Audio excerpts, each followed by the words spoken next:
Do you think people can become too old to learn a new language?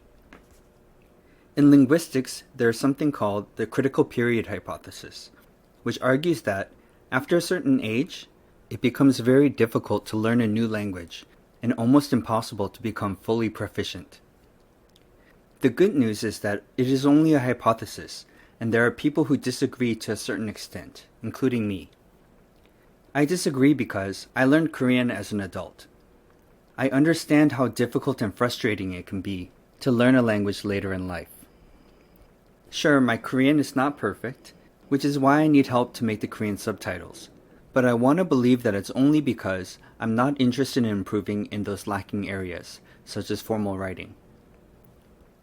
You might ask, but you're Korean American. You surely could speak a little, right? Sadly, the answer is no.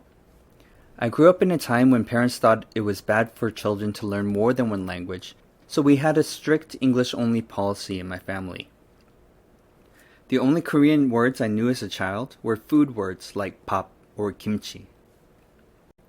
Wanting to connect with my Korean heritage, I took some Korean courses in college, but even after a couple of years, I still did not have the confidence to say a sentence in Korean.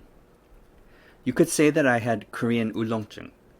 It was embarrassing that I couldn't speak Korean even a little. I thought that I was hopeless at learning languages. Anyway, after graduating from college, I came to Korea to teach English. Here's an experience to illustrate how low my level was. In that first year, I heard that 감자탕 was really good, so I went to a restaurant near my apartment. I sat down and ordered food. 감자탕 주세요. When the food came, I didn't see any potatoes in the stew. I thought they misheard my order, but I didn't know how to explain that, so I just ate it. A week later, I tried again.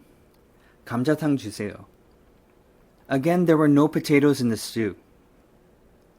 I assumed that they couldn't understand my pronunciation and gave up. I couldn't explain why I was frustrated, and even if I could, I wouldn't have been able to understand the explanation. It wasn't until 4 years later that I learned that 감자탕 doesn't have to have potatoes, that the 감자 in 감자탕 refers to the part of the pig where the meat comes from. So where did I learn Korean? I had a very unique, awful, intensive immersion experience.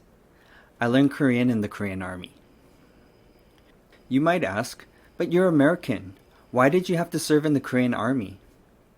It's a long story. 317 pages to be exact. If you want to know more, you can read my memoir, The Accidental Citizen Soldier. When they hear about my story, people sometimes say to me, "At least you learned Korean while you were there." Or I've also heard, "I'm jealous. I want to be good at Korean too." As a learning experience, I don't recommend it.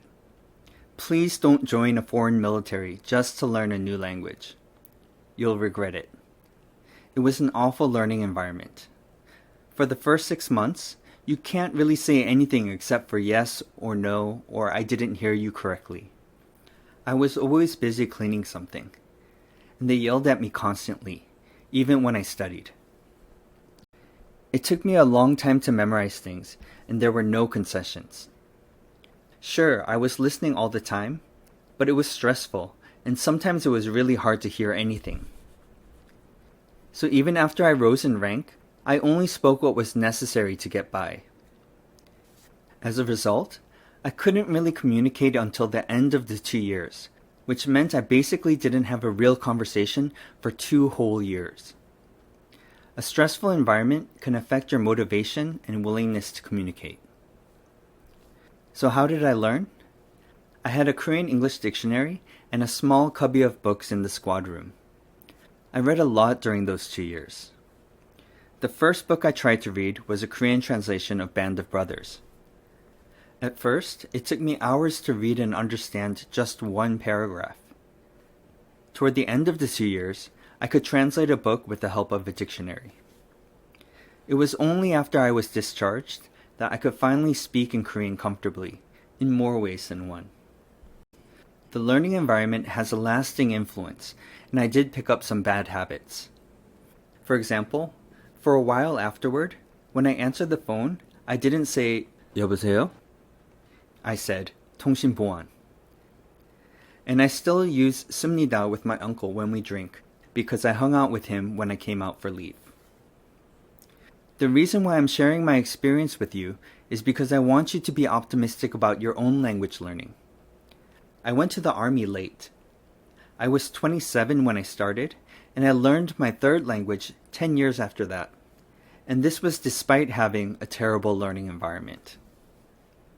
It was basically 2 years of self-study and the few hours of free time I had a day after work, if I had free time.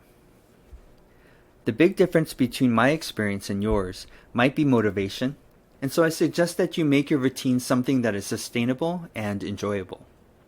If you can find a good environment, whether it's taking classes or making foreign friends or just watching Netflix or YouTube, you'll be able to improve.